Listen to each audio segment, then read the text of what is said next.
Hello everyone, DragonFan96 bringing some more Bloons Tower Defense battles. And we're gonna cut right to the chase and start our first match, which is Jaja Josh. And right there they start with the double shot, and then they sell it and get straight to a double shot ninja. Interesting. I just happened to notice that. But anyways, my opponent decided to go for a quad stall with ground zero microwing, which, yeah, let's just say, as a prerequisite knowledge, not only did they want to demand a late game match, by the way, like, you know, sometimes how you'll have those opponents that will, like, spam the late game emote before starting a match. Yeah, that was basically what this person was doing. And, yeah, so it'll explain what happens later. But anyways, so I had a couple of things happen while trying to do many takes of this. I would get through a recording and then something would happen and it just kind of ruined the whole thing. But I was talking about in one of the takes about how I kind of hate robo monkeys, the robo banana farmers, basically. So you can get them in spinners. By the way, I was sending the regen yellow rush because I was wanting to force something, as well as also like make them have more defenses, because they were kind of hardcore ecoing without too much concern. So I was kind of punishing them for that. But anyways, so I kind of find robo farmers to be a curse because you're kind of forced to use them. And I just kind of wish there was an option to where you can change between Robo Farmer and normal Farmer, because I feel as though if you had that option, you could be able to conserve Robo Monkeys if you really so wanted to. Now, right here, we're going to get a huge lag spike because you had all those zebras and rainbows getting popped all at once by Juggerlinch and Ice Spikes together. So, yeah, huge lag spike, and that's felt by both players. And, yeah, they were not happy about that, because I made them force both Juggerlanches, or else they would have, you know, died. So right here, my balloon impact starts to basically kind of work against me. So I was like, alright, might as well just go for Super Monkey, which I do. I eventually get it to a Sun God. And then I kind of had my Super Monkey in a bad spot, so I was like, time to move it to a better spot, which is the corner there. Because this map is actually pretty good for late game, not gonna lie. And it's also pretty good for stall, having stall strategies, which is what my opponent did, so I guess you got a little bit of respect on that. So, while my opponent max ecos, which they really shouldn't be doing, they should really just be like setting up more ninjas in the back or putting a flash bomb in the front. That's just my personal opinion, rather than relying on ice. Because you can just have someone have knockout and knock out the village, and they'd be screwed. But, I mean, come on, who uses knockout in an actual competitive game where all you could ever want is just getting the W? But anyways, I set up some BIAs just to get a little bit more eco, and just to get a little bit ahead on eco per turn, because I'm actually way behind. But I actually ended up having one of my BIAs in a spot where it almost triggered one of my hidden techs that I wanted to save for here. It's probably not the best tech because of the fact that this map is actually a really long map and it loops, so it makes it hard to actually make it worthwhile, especially when you have a quad stall and village, which is never fun. But right here, I send a BFB just to scout for their fourth one. And that's when I learned it was ground zero spam. So I was like, perfect. So they facepalm, they aren't happy, and it's like, okay. Then they sell their village and ice, and I'm just like, why would you sell that? That was your only saving grace you had for camo detection. Because here's what they're gonna do. They were gonna flex using ground zero, and I'm like, deactivate abilities. And yeah, this is what happens when you flex. This is exactly what happens when you flex. And if you were to see my actual live reaction to this, I was just rolling on the floor laughing because they made this move and they choked. They literally choked. I was dying of laughter. But yeah, this is what happens when you try to flex, you try to be the badass that you are at the game, and you lose. Speaking of losing, let's go to our next match, shall we? Okay, so this map is not going to be sped up because of how short it is, and the fact that it's speed with fire, so them balloons are gonna neum. Like, look, they're gonna go neum. But I'm gonna keep it normal just so, because it's only 1 minute. I mean, it's not gonna be that big of a deal. Anyways, basically what happens in this one is, the opponent, we had a map that we didn't care for, okay, and my opponent skipped it. And I was like, okay. So, they skipped it and it got Industrial Zone, and I was like, okay, this could actually work out still. My opponent got salty that I didn't skip it because they were wanting me to skip it. I was like, suck it up, honey. We don't get the things that we want in this world. And if it was like, say, shallow rivers and garden, indoor pools, then I probably would have skipped it because that's not a speed with fire map. That's just a map to get you salty, no matter what game mode it is. Okay. So it's just basically a back and forth kind of thing. So with the way that I'm ecoing compared to my opponent, I was actually forcing a lot of things. You may have noticed how I sent like 1 space pink or a couple space pinks just to force things, or I'll send a spaced balloon just to force things, and it actually works out because I forced them to get a ninja and that second boomerang, which they should have done a long time ago, to be honest. But here's the part where I start to have a hard time with the game. Just the game in general, and, well, of course, the opponent too, but it's not entirely the opponent's fault on this one. You don't blame the player, you blame the game. And this is why. Team Tower Stun. Arguably, still one of the most broken powers that a lot of players have noticed when Sabotage came into the game. And, yeah, I was definitely not happy because I was calling bullshit, like, hardcore on that one. I mean, don't get me wrong, this map is actually kind of designed to where you can have someone quick shot, just like Temple, only it's a little bit more easier to place down towers and defend against quick shot. But here's the part where you can blame the game. It's the fact that they introduced a global cooldown on powers, which means you cannot use another power when a power was just previously used. That means if I was to, say, use rubber to gold, trying to get eco on pink balloons that my opponent was sending, as well as me sending balloons to get eco, I cannot use any other power for another 4 seconds. And I bet you're probably going to be like, oh no, 4 seconds? Oh, that's such a long time. Yeah, well, Team Tower Stun's 2 seconds, and look what it costed me. A game. This could be just me being salty because they had Team Tower Stun, and, you know, it can go both ways. They were salty that I didn't map change, so they had to resort to Team Tower Stun. Kind of sad if you ask me. But the fact that there's a global cooldown on powers that makes it to where games like this can be very one-sided, especially with Team Tower Stun. It's not about skill, it's about having a fast reaction time to deal with that said skill, in air quotes.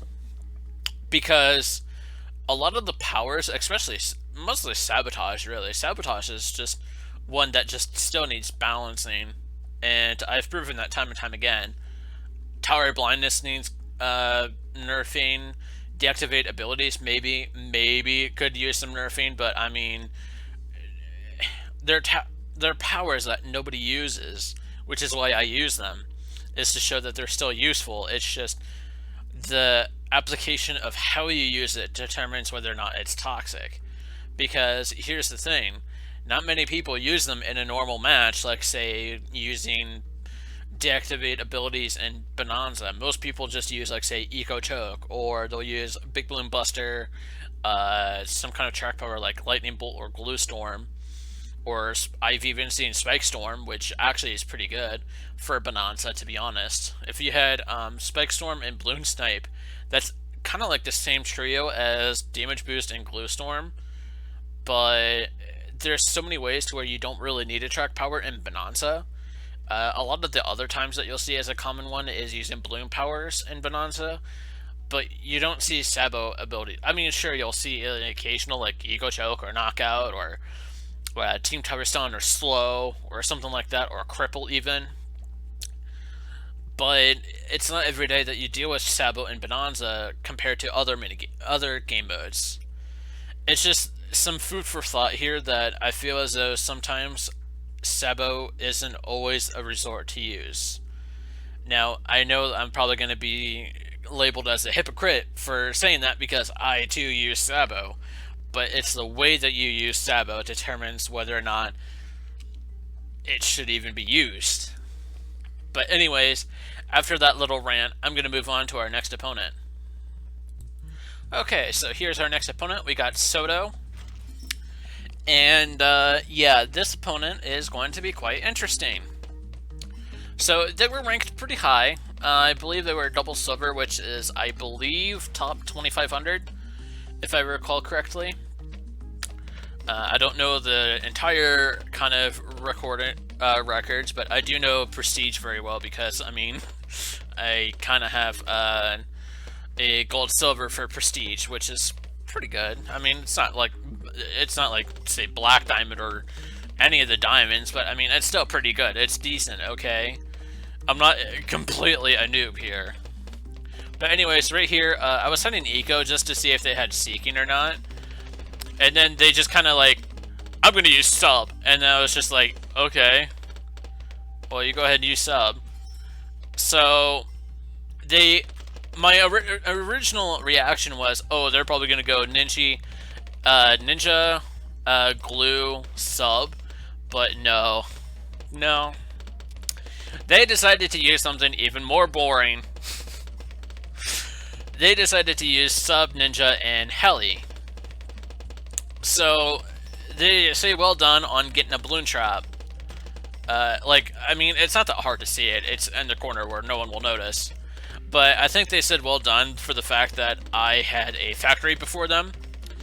Which, I mean, isn't that hard to do. So, anyways, they get an Apache, which, honestly, kind of overkill if you ask me. But, I mean, you go ahead and do you.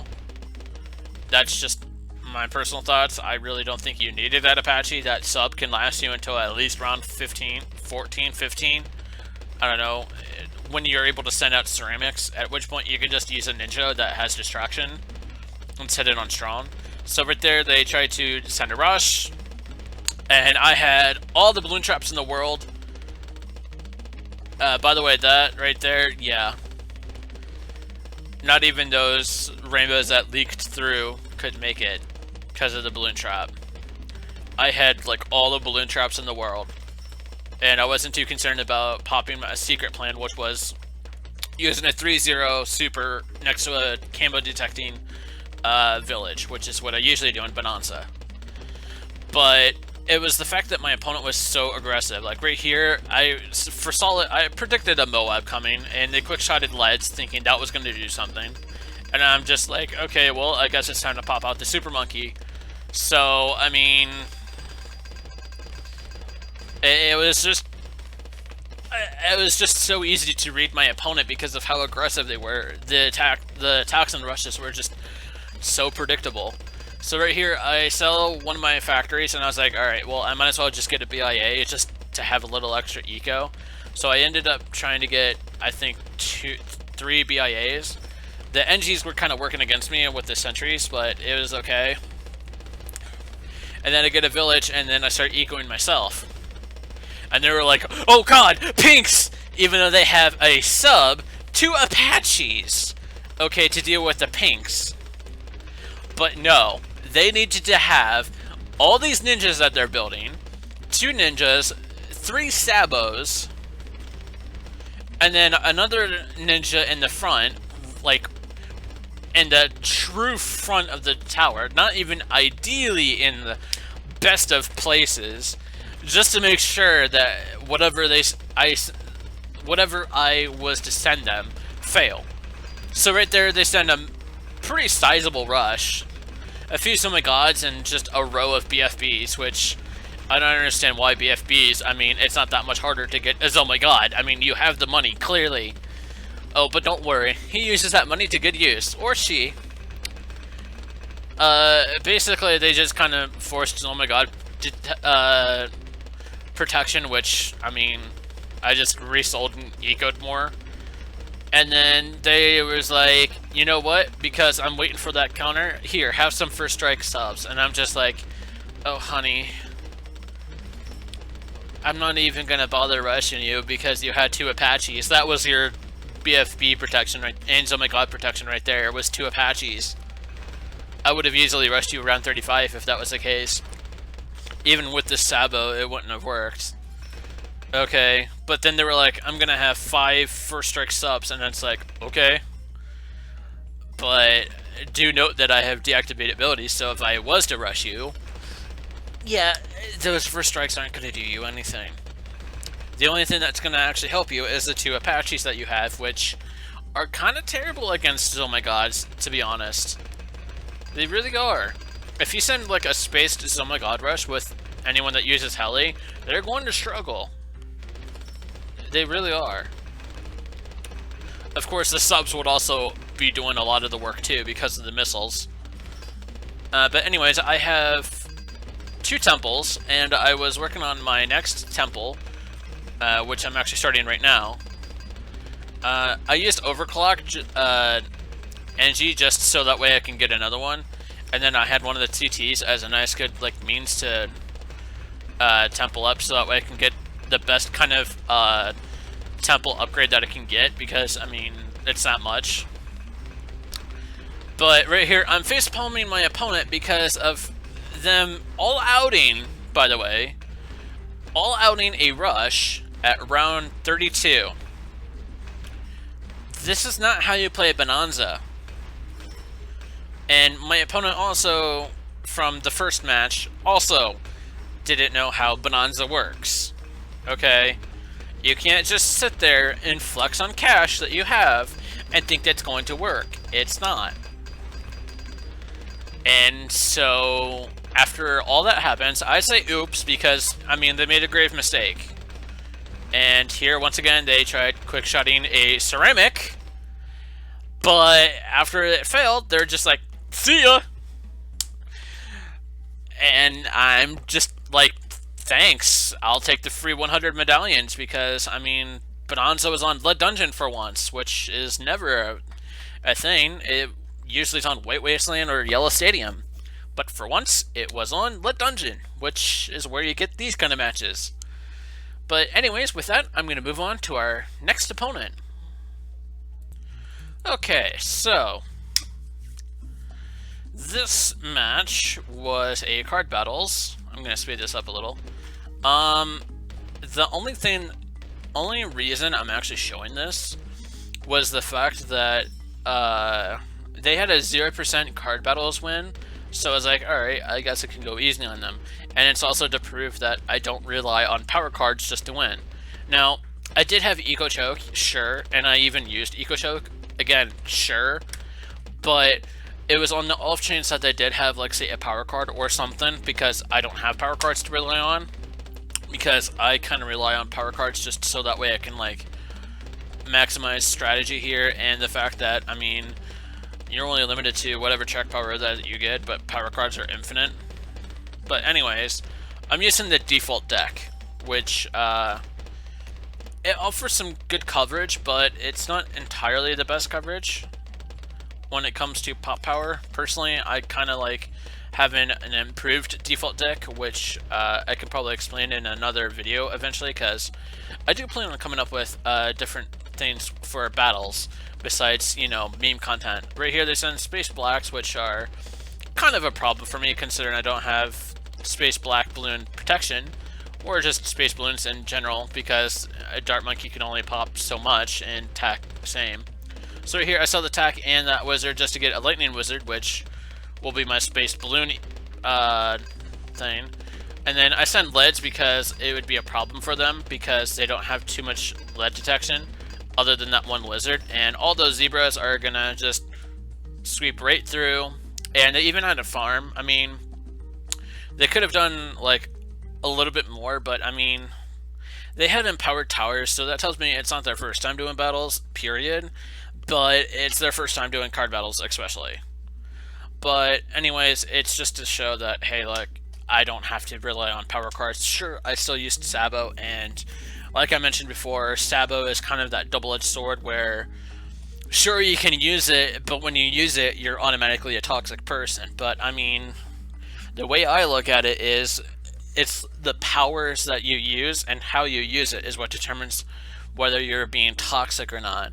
And most of the time when people use Team Tower Sun, because even I don't use Team Tower Sun, heck, I don't even have it unlocked. That's how much I don't have it. I don't even have it unlocked, and I can even show you that I don't have it unlocked. Okay. But I myself refuse to use Team Tower Sun. I prefer to use more unconventional Sabo abilities that nobody really uses. Because, I mean, how many people use Tower Blindness or deactivate abilities? No one. Exactly. No one. And I even recently did Price Gouge, which is also another power that nobody really uses because, one, Price Gouge is a 4th tier Sabo ability that, I mean, it's right after Ego Choke, by the way. It's not entirely okay, but at the same time, if you can time it right, it's actually really useful, especially when you deal with people that like to banana farm. Because of the farm nerf, it makes it really, really fun to troll them in using Price Gouge or Eco Choke. Either one works, and you shut down them farming early, and so now they have to put down towers first over farming. It's sort of like a double-double. Not only do I teach them to put down defenses first over farming because of the farm nerf, but also teaches them maybe farming isn't the best strategy to do on this particular map.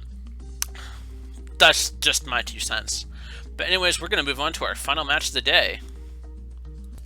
And real quick, just to prove to you, yep, that's it right there, Team Tower Sun. And I don't have it unlocked. And I never will. I'll have Cripple, sure. And I'll have Power Scrouch, sure. But I'll never use Team Tower Sun. I could use Power Lock at some point, but Power Lock is kind of, I mean, it's about as broken as Team Tower Sun to begin with, and it's not nearly as effective as, say, deactivate abilities. But I'm just going to say this right now, I will never, ever, you will never, ever see me use Team Tower Sun. It's the one power that I actually still hate. Out of all the powers here, it's the one that I actually hate the most. Because there's nothing you can do. There really isn't. But anyways, now we can move on to our final match of the day. Okay, so this is a Speed with Fire match. Something a little different. So, with Speed with Fire, just like I showed with that Team Tower Sun user, this opponent, they kind of tried. I mean, they were a pretty high-ranked opponent, I'm not gonna lie, they were pretty good, they were top 500. Okay, and they're also in a clan that I actually know because of C-Frames being involved into this clan. It's Lee as a team, YT, and I remember C-Frames joining that clan to try to get into C8, I think it was like C8 or C9, because he wanted a profile skin. I myself couldn't see myself grinding that much to even get a profile skin, nor do I really want a profile skin because it's cosmetic. Anyways, I sent a lead to force lead detection and upgrades. By the way, I actually happened to get Village, which really helped out for Speed with Fire. It's actually the best fourth that you can get for the strategy, which I will always state again, is not my personal doing. This strategy is entirely based around C-Frames' idea of Speed with Fire. which is Big Balloon Slow, Lightning Bolt, and Rubber to Gold, and having a Glaive Lord by round 10, so that way you can have camo detection by round 11. That is the whole point, and basically from there, you just eco for a bit. I usually stop around 5,000 eco to kind of like set up defenses and whatnot, and if they send a Moab, I mean, I can just do a little bit of micromanaging, and if I really have to, force a Big Balloon Slow, but it's not always inherently bad to use your powers. So right here, my opponent gets a artillery battery, the 4th upgrade to Signal Flare, which, I mean, it's pretty good. They have pretty good camo detection. And I think they were trying to bait a camo rush, because I think they sell their Glaive Lord after a while. I believe they do, at some point. Oh yeah, they do, because Signal Flare removes camo detection, and then it removes camo detection, and then the big one would basically pop it down to nothing. So even if you send a rush, and I've seen that, and I was like, okay, maybe I can like send something and something sneaks through, but no. That flash bomb was actually the only thing that was stopping that rush from continuing, because otherwise there would have been leaks. There would have been so much leaks. Right here, I sent a Moab just to see if that would pop anything, and then I was like, yeah, it's gonna go to round 40, and round 40 is the kill round, no matter what. So right here, you get the normal AI Moabs and whatnot, and I'm just basically setting up defenses and stalls. And my opponent was like, not too fast, I got bomb temples. And it's like, okay, cool, but do you have quarter stall? And they sort of have a quarter stall. They used a power that I actually used once. Just once, in I believe just Play with Fire, actually. And basically, I used it in a means to where I'd bait a reaction, and then magically get the defense to do it, and, you know, it'd be pretty cool. But anyways, I'm basically setting up a huge defense, because I'm anticipating any sort of rush from my opponent, considering that they have the capabilities of getting a temple. And yeah, but anyways, so while we wait for the inevitable round, so I had something happen today prior to this recording. It was literally just prior to this recording. So I log on to battles, and I was at the main menu screen, and I just saw my record saying 0-0, my battle score said 0, my medallions only said 50, when I know that's a lie, because I know I still have like 175k, okay? And it took a while to get that amount, even for me, because I'm not the kind of person that just sits there and grinds medallions doing CC constantly, or Moab Pit, or BFB Coliseum. I actually have never done Moab Pit or BFB Coliseum before. And I actually kind of refuse to do those maps, because there's more filthy tryhards than you can ever shake a stick at. And yeah, sure, there's tryhards in the lower arenas, but that's nothing compared to the kind of tryhards that you would see in Moab Pit or BFB Coliseum. And don't get me started on the boss balloons. So right there, they kind of show balloon snipe, and I had a Oh My God. I saw that Oh My God slip through those BFBs. So they had balloon snipe, and I was like, okay, well, I'd like to see a balloon snipe these. So I had balloon slow. I say Sia because they don't have any sort of stall other than Ninja. And just before this Oh My God reaches the goalpost, which is the end of the map, they rage quit. They flat out rage quit because I have big balloon slow and quarter stall. Because I came prepared when it came to speed with fire. And yeah, this strategy still goes undefeated, minus the fact if you count, say, Sabo, like, for instance, Quick Shot, or Super Balloon Boost, or, I don't know, let's say Knockout, Super Balloon, or Knockout, a Quick Shot, or Knockout, Super Balloon Boost, because I see those quite often in Speed with Fire in the lower arenas, like, because this one was Lead Dungeon, it was, I believe, Super Quick Shot, Knockout, but it's still under, it falls under the umbrella of QKS, which is never fun, and it's even worse in Speed with Fire, because when you have a balloon boost in Speed with Fire and you go to the next match, any balloons that still have that boost that your opponent sends are still boosted.